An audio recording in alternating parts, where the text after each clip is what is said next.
Hello and welcome to today's episode. And today I want to talk about a few geopolitical things as well as the Adani and Hindenburg group. So let's start with the biggest one, Russia and Ukraine. So last time I talked about Russia and Ukraine was when Putin was winning. He annexed four territories, Donbas region in Donetsk, Luhansk, as well as Zaporizhia and Kherson oblasts. And afterwards, there was a disastrous retreat as well as announcing partial mobilization.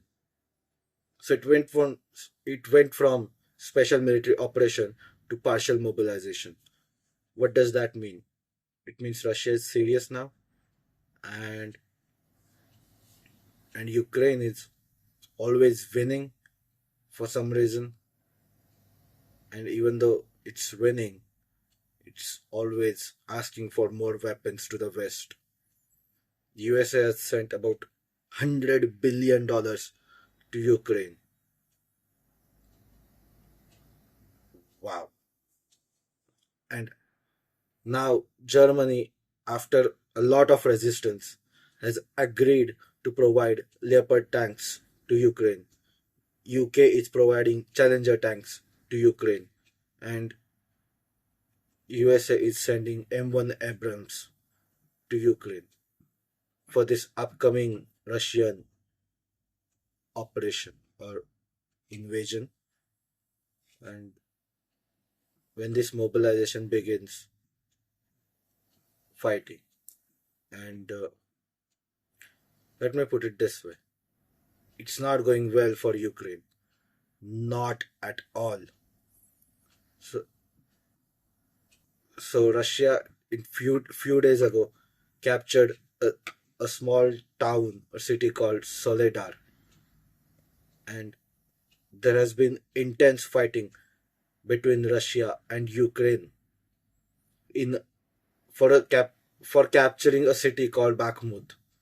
Bakhmut. Just type in that in Twitter and you'll get all kinds of tweets about Bakhmut. Bakhmut is this industrial city, and Zelensky is treating it like Stalingrad. It's supposed to be his Stalingrad. When they fight, they make their last stand and they turn the tide of war. Well, it is turning into a Stalingrad, but not in the way Zelensky wants. In Stalingrad, Russians and Nazis fought really, really hard, and eventually Russians win. Russians won that city, and Nazis had to retreat. Well, in Bakhmut, Ukrainians and Russians are fighting really, really hard, and Russians are starting to win. Russians have surrounded Bakhmut, and soon they will capture Bakhmut, and the tide of war will turn against Ukrainian Nazis. Now, Ukraine has a Nazi problem, but it's not as big as the original Nazis. It's a little bit complicated. Uh, It's about a guy called Stefan Bandera, and who was like anti-Stalinist, pro-Nazi, pro-Ukrainian nationalist type figure. And these Nazis are kind of the same. The white supremacists. They hate Russians, but they are also Slavs, which is strange. I don't know how they solve that dilemma. I don't care. You might have heard about the Azov battalion, AZOV. There are a lot of these battalions that are fighting in Ukraine. Ukrainian army is gone, just gone. So who is fighting Russians? It's Ukrainian citizens who have been forced to fight Russia. It's all these different battalions, and it surprisingly NATO forces in Ukrainian uniform. Yes, they are fighting Russians, and so far Ukraine's casualties are upwards of 100,000 people. Few I think months ago, month, 2 month, 3 months, something like that. The EU's leader Ursula von der Leyen accidentally revealed that figure, and if I can find that video, I'll link it here. So, 100,000 Ukrainians are dead, about 30,000 are missing, and they're probably dead as well. And Russian casualties are probably in tens of thousands of people. This is not going well for Ukraine.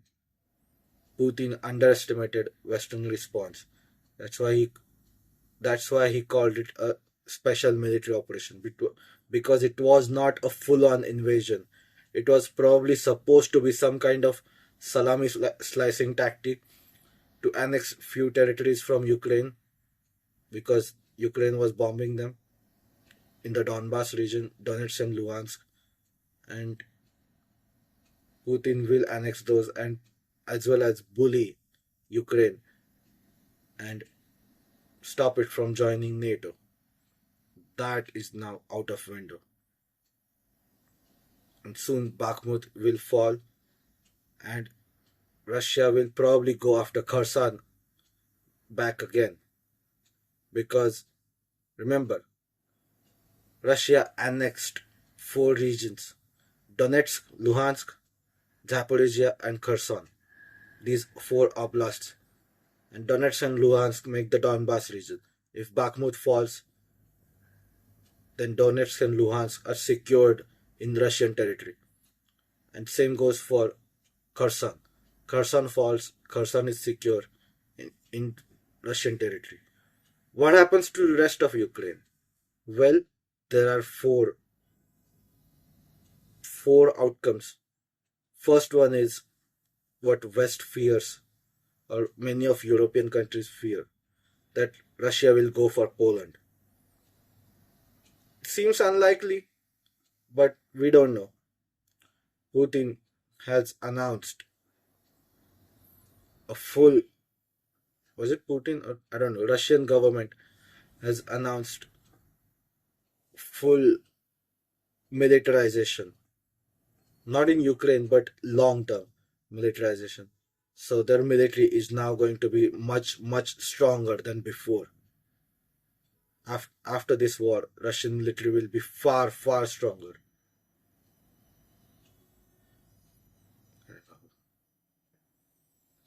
Just pick up the phone. So the Russian military will be far stronger, and maybe they will go into Poland next. It's unlikely, but it's not impossible. Second outcome is Poland and Russia divide Ukraine. Russia will take eastern half and Poland will take western half. Ukraine as a nation ceases to exist, and it seems likely solution, but if Russia doesn't capture all of Ukraine, then they will be provoked once again by Western Ukrainians into attacking them once again, because their territory was just annexed by Russia. Why would they not try and attack again, get stronger? So there's that. The third outcome is NATO escalation. So NATO is in proxy war with Russia. That much is obviously clear. NATO is sending weapons to Ukraine. All Europeans and USA, they're sending weapons to Ukraine since the beginning of the war. And even before the war, they were arming Ukraine. And there are rumors or many reports of NATO forces fighting in Ukraine in Ukrainian uniforms. So this turns it from proxy war into a proper hot war between NATO and Russia. That means nukes are on the table, and things will get really ugly if NATO decides to escalate after Ukrainian defeat, eventual Ukrainian defeat. And the fourth outcome. What is the fourth outcome? I think this fourth outcome will be most likely outcome, I would say, and that is Russia annex all those territories into proper Russia and turn Ukraine into some kind of republic, like Republic of Chechnya. It, it will be given some level of autonomy, but it will be under Russian control, sort of like Chechnya. And I think this outcome is the most likely outcome at this point if NATO doesn't escalate. Because Ukrainians are going to try and attack Russia even if they lose war. Afterwards, they will try and attack Russia, and the West will send weapons to Ukraine to attack Russia again. The West will not take this defeat lightly.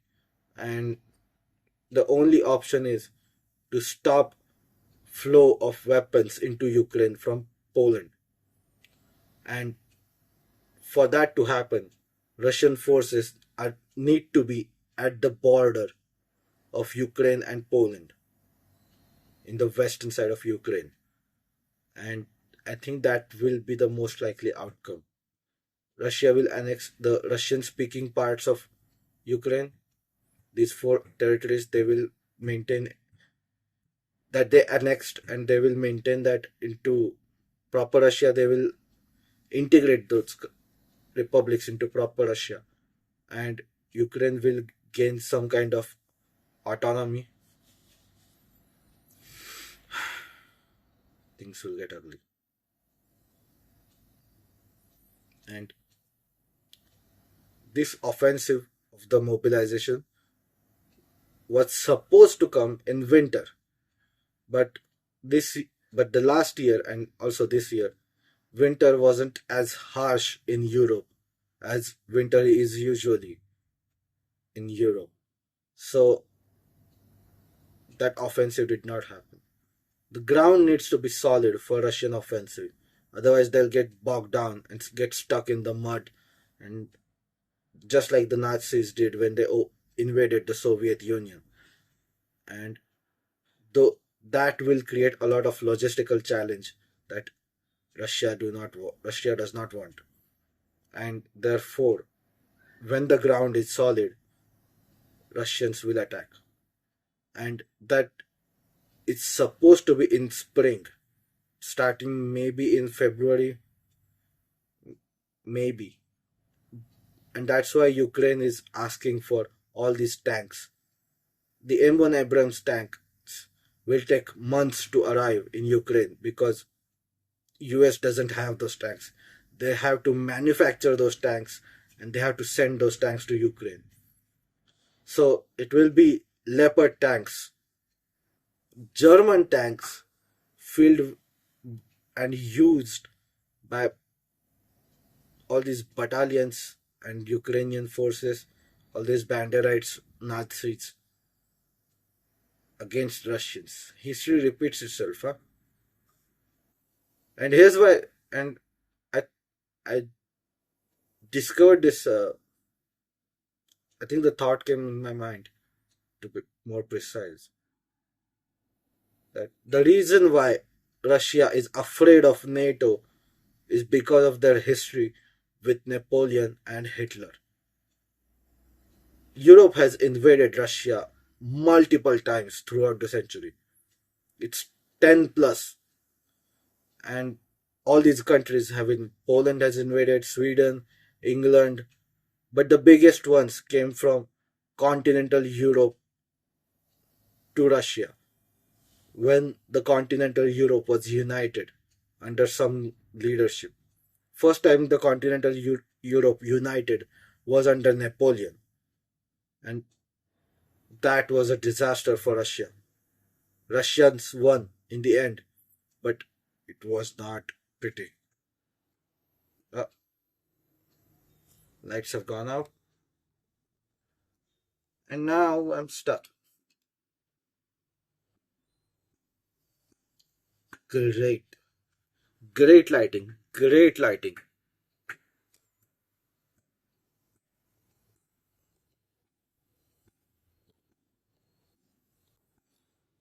Should I continue this right here? You know what? Screw it. I'll continue it this way. Uh, so the first time continental Europe attacked Russia was under Napoleon, and second time that happened, it was under Hitler, and both of those were really terrible for Russia. And now third time NATO is attacking Russia indirectly through a proxy war in Ukraine, via Ukraine rather. And I think things will get ugly for NATO if history is to repeat itself. Because when Napoleon and Hitler united Europe and then they attacked Russia, they lost control of all of Europe. Maybe the same thing will happen to NATO. Maybe America will lose control over all of Europe after this war. Maybe. Unlikely, but the chances are more than 0%. Let's readjust that a little bit. Uh,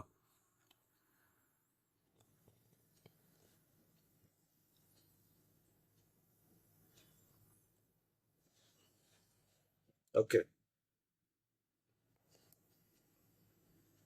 So this was Russia and Ukraine in a nutshell.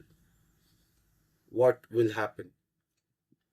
Russian victory is almost inevitable at this point unless NATO just joins the war.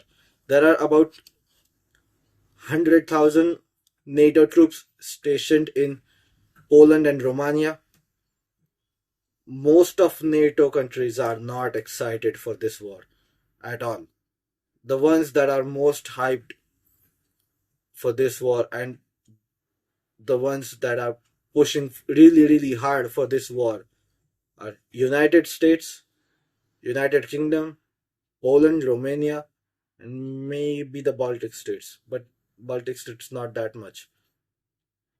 And even in Poland and Romania, I don't know if public shares the views of the governments or supports the action of their governments.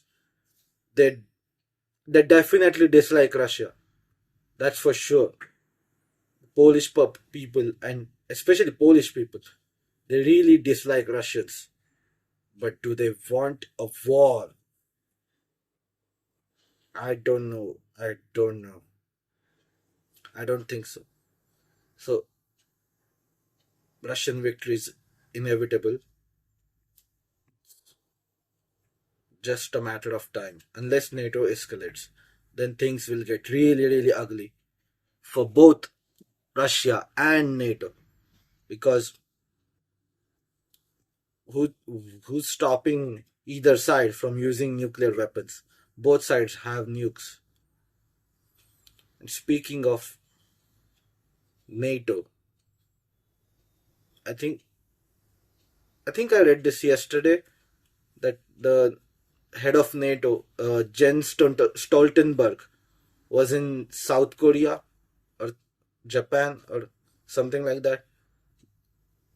I think South Korea and Japan will probably try and join NATO. Maybe NATO expansion is on the table for Asian countries. North Atlantic Treaty Organization, because Japan and South Korea are in the Atlantic, right? So, and another thing that I remember reading recently, should I just, I think I'll cut this part.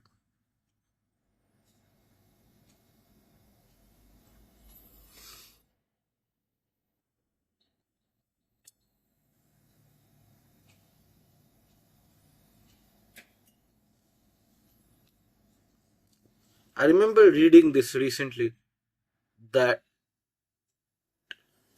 that a war between China and Taiwan is will happen in 2 years. This was some kind of American military report. I have to check. Give me a minute.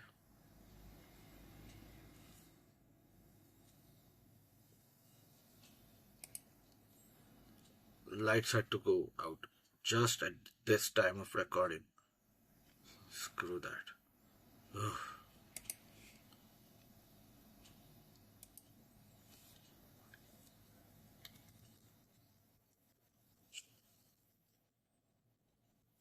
War with China in 2 years.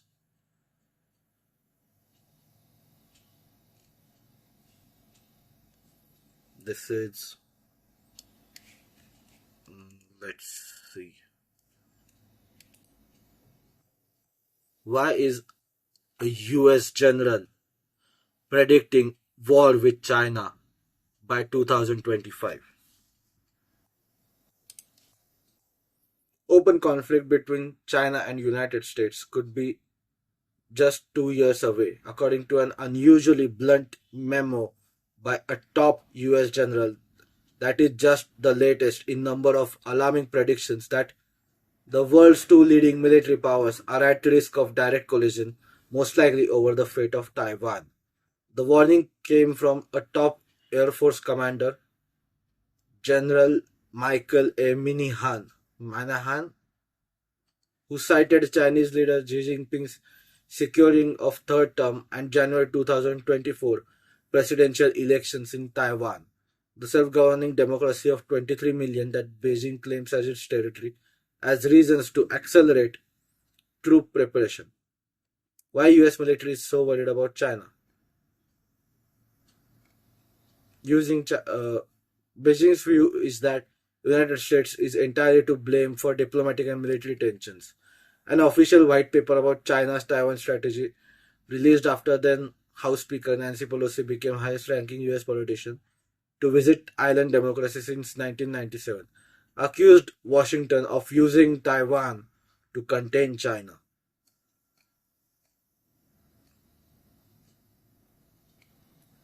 So, a lot of dates gets thrown around when discussing a potential military invasion of Taiwan. There's 2027, 100-year anniversary of founding of People's Liberation Army. Another two leading contenders are 2035, the year when China, Xi wants China to basically achieve socialist modernization, and 2049, the centennial of founding of People's Republic. Now, according to Minihan, 2025 is a possibility. So, this is possible. Why so early? Because USA is bogged down in Ukraine. They have sent a lot of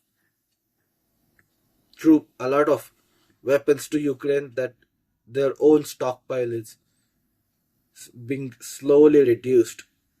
NATO stockpile. So China might think this might be a good opportunity to invade Taiwan and take control of the island. And USA does not want China to break free from the first island chain, and get access to the Pacific. I think this war will probably happen soon. I agree with this view. Uh,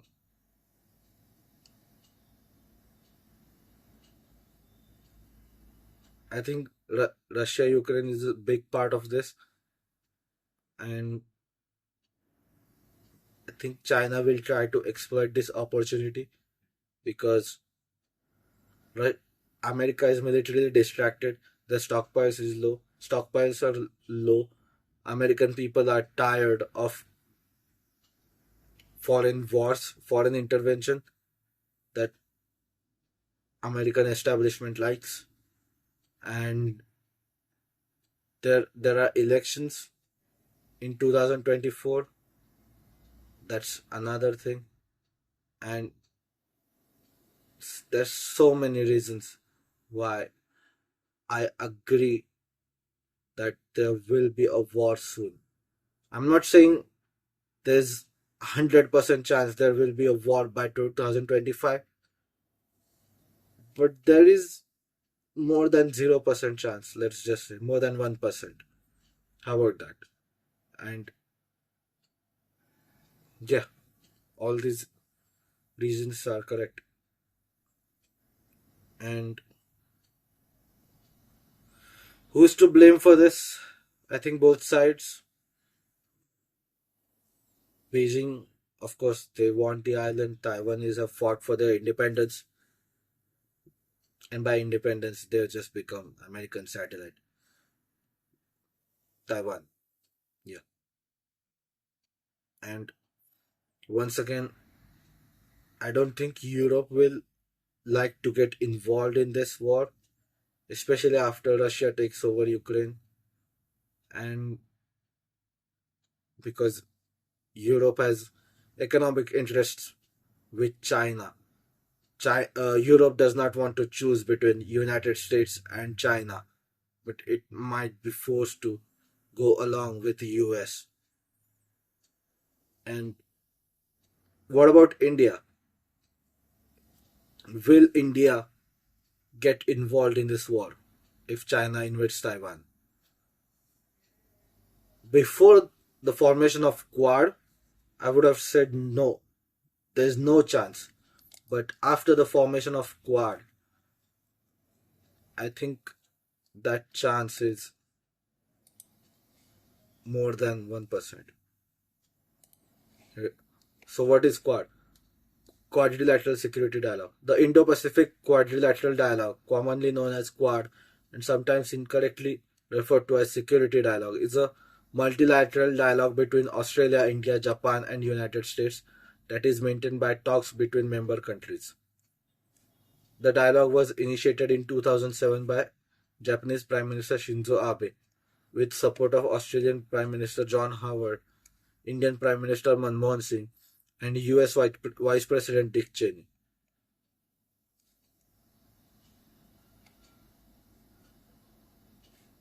The dialogue was paralleled by joint military exercises of unprecedented scale titled Exercise Malabar.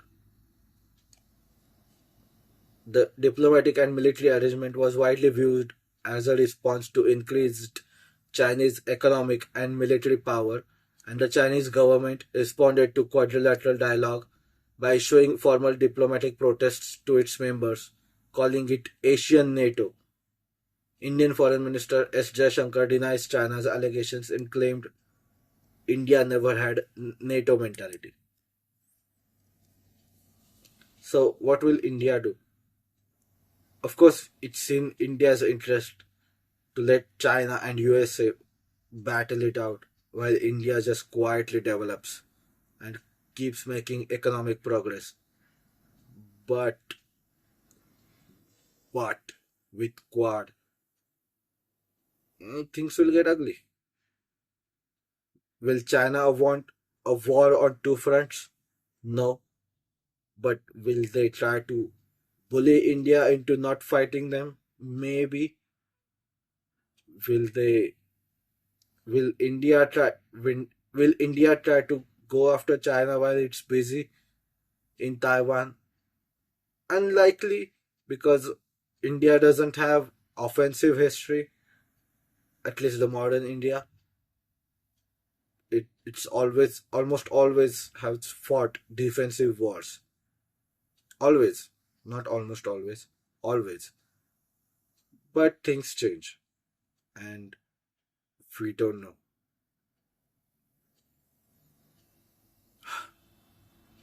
So what next? Another thing about China. This was in news recently. Is the Chinese demographics. The demographics of China are terrible. What is demographics? Population by age, basically. So let's see.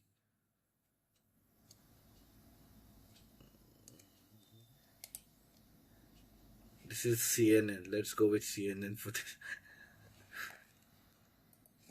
China's population is shrinking. The impact will be felt around the world by Jesse Yuang, CNN.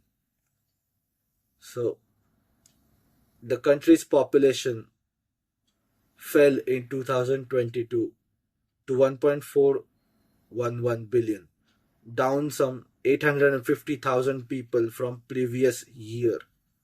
China's National Bureau of Statistics announced during a Tuesday briefing on annual data. The last time China's population decreased was in 1961 during a famine that killed tens of millions of people across the country. This time, a combination of factors are behind this drop. The far-reaching consequences of one-child policy China introduced in 1980s, but has since abandoned. Changing attitudes towards marriage and family among Chinese youth, entrenched gender inequality, and challenges of raising children in China's expensive cities. So I think the best person on this topic on Chinese demographics that you should search on YouTube is Peter Zaihan. Peter Zeihan. Zaihan. I think that's how it's pronounced. Uh, Apologies if it's wrong. And what will happen if population falls? What will happen? What will happen in a demographic collapse? A falling population is likely to exacerbate China's problem with an aging workforce and drag on growth. So, what is this demographic problem? Put it simply, too many old people, not enough young people. Who's the productive workforce of a country? People that are between age 18 and 60. And China's population is more and more towards old people. There are many old people compared to young people. And what will happen as a result? Expensive healthcare. Let's go that countries healthcare issue will get bigger and bigger because of number of old people, decline of productivity because old people again, and just more dependent population in general. It's generally not good for any country to have too many old people. And China is not the only one. In fact, most of the white and Asian countries are going through a demographics collapse. Russia has this problem, Japan has this problem, South Korea has this problem, Taiwan has this problem, Europe has this problem, North America has this problem. So Europeans and North Americans have decided to tackle this problem just by importing immigrants, basically allowing foreigners to work there and easing immigration laws so foreigners can work there. So that's why so many Indian people can go and work in United States and Europe. And it's good solution in general from economic standpoint and from a demographic standpoint, but it's not a good solution from cultural standpoint because all these immigrants come from different culture, they speak different languages, they have had different upbringing, and it can create issues that we can see in the West, especially in United States.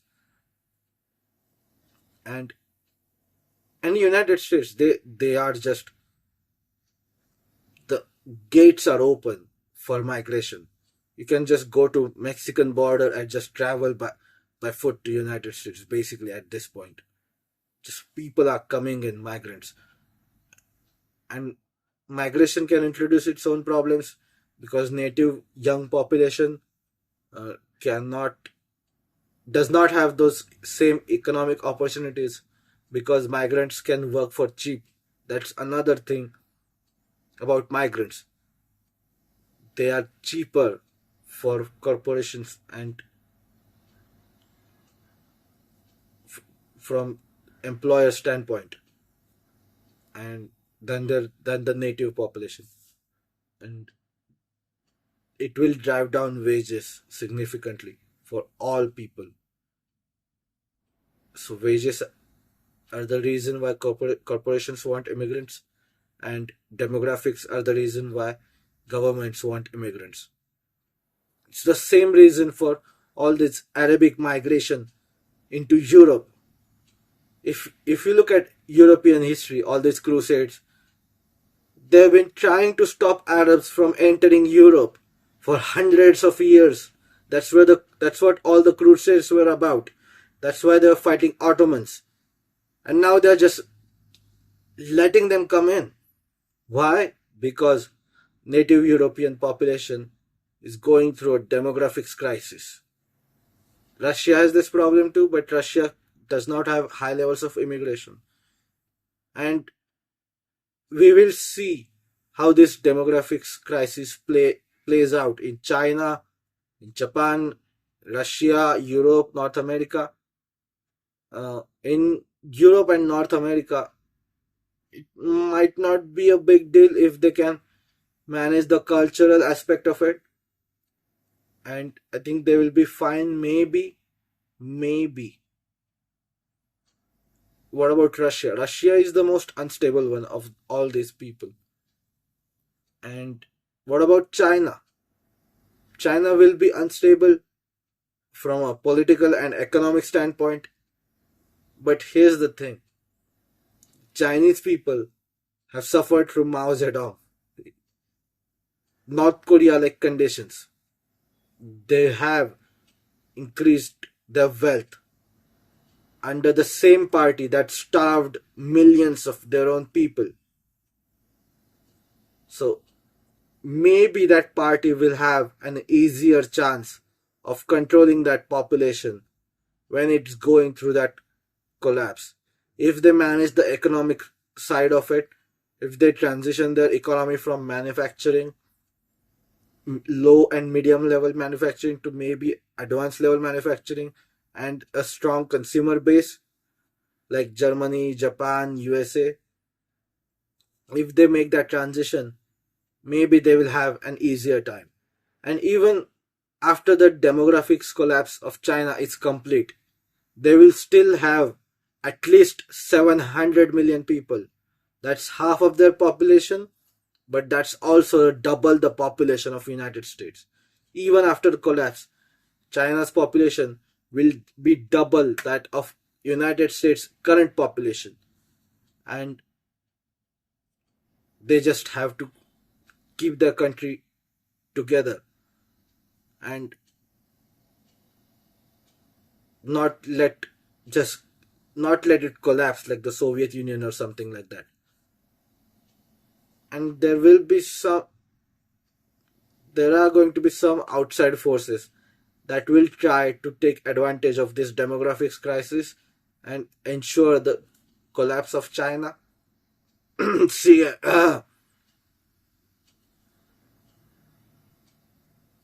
but Chinese Communist Party or the Communist Party of China will crack down and will beat the drums of nationalism to their continue their authority and continue that system. And maybe if they manage to hold the country together politically and not lose their not lose that economic transition, maybe China will stay together. Otherwise, demographics will cause a massive problem to China as a nation. And not just China, Japan, Russia, Europe, North America, all of these countries. Basically, all the white and Asian population. You know what I mean? And we are in a rough era, let's just say. The good era was some from 1991 to 2008, and after 2008 things slowly started changing towards the worse, and that change towards worse has been accelerated thanks to all those lockdowns. 2 years, 2 year lockdowns, 2 3 years lockdowns,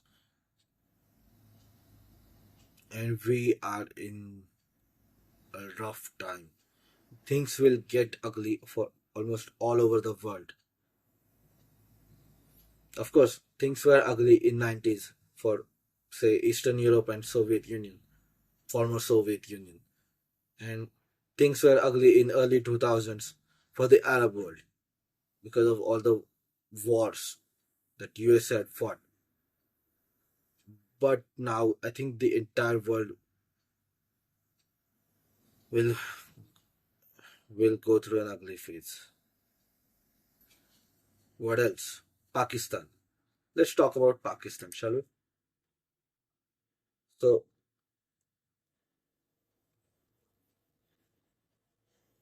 So, few days ago, a uranium cargo was seized at Heathrow Airport in UK. Here's an article from BBC, favorite website for British propaganda, the de facto website or de facto corporation for British propaganda.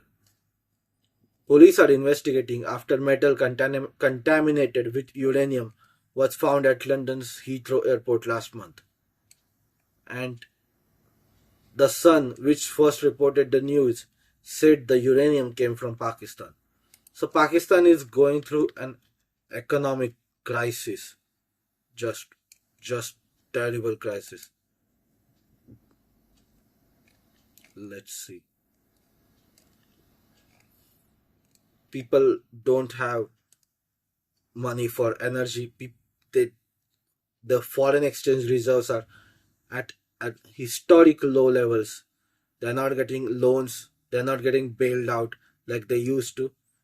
And his only an IMF bailout can save Pakistan now. This is from Financial Times. Yep, paywall.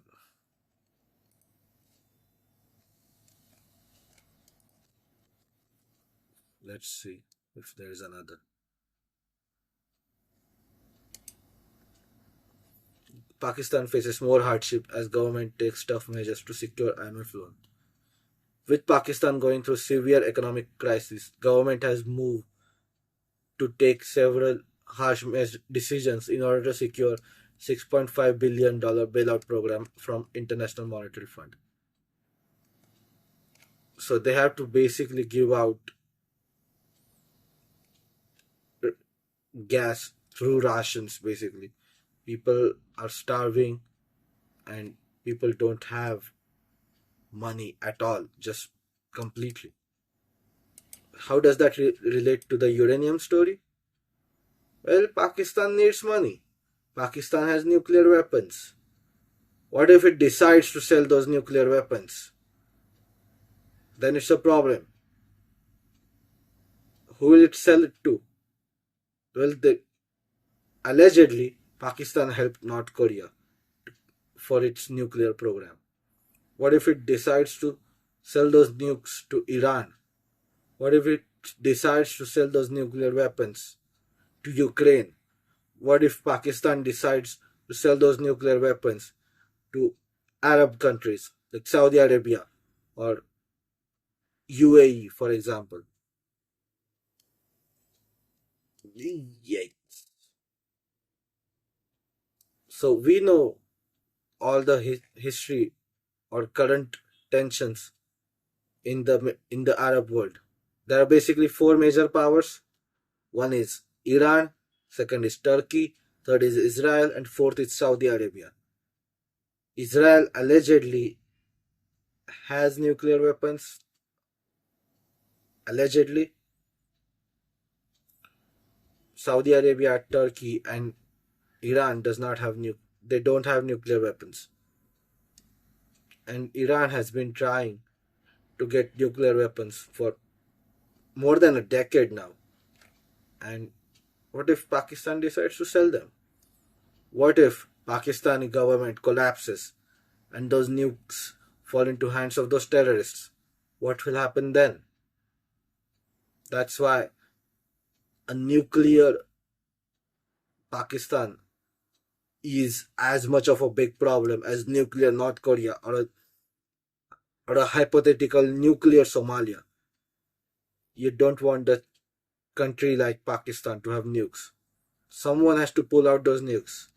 Who will it be? Of course, United States. United States has to pull out those nuclear weapons if government collapses. Will it? Uh, mm, Probably not. Yeah. So, what next?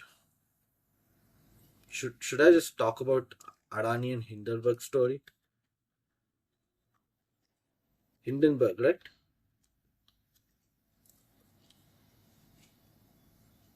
Hindenburg. Yes. So in Hindenburg is a short seller based in US, Hindenburg Research, and they decided to short Adani stock. What is short selling?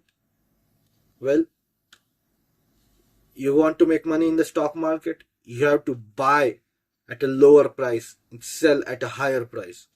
So if you are shorting a stock, then what you do is you sell at a high price, you make the stock go lower, and then you buy the stock again and make that profit. So let's say a price of a stock is about $1,000 and you're shorting that stock. The stock goes down to $100. Now you have $900 because you shorted that stock at $1,000 and you repurchased it at $100. So you have that stock and additional $900. That's the simplest version of how shorting works. And Hindenburg Research has decided to short Adani Group. And at this the Hindenburg Research, it accused Adani Group of stock manipulation, improper use of tax havens, and money laundering. It has also raised concerns about group's mounting debts. Adani Group issued multiple statements criticizing reports, which it termed baseless and malicious. Uh,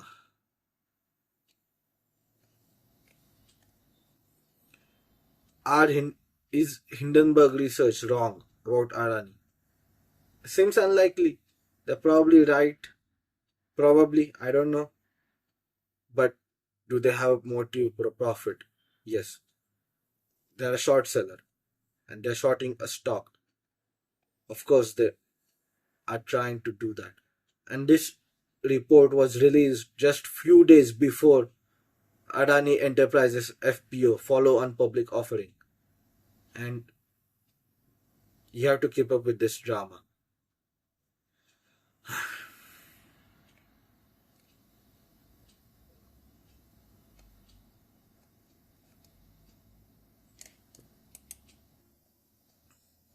Well, this was a bit depressing. Should I end this? I think I should end this at this. Thank you so much for listening, and I'll see you guys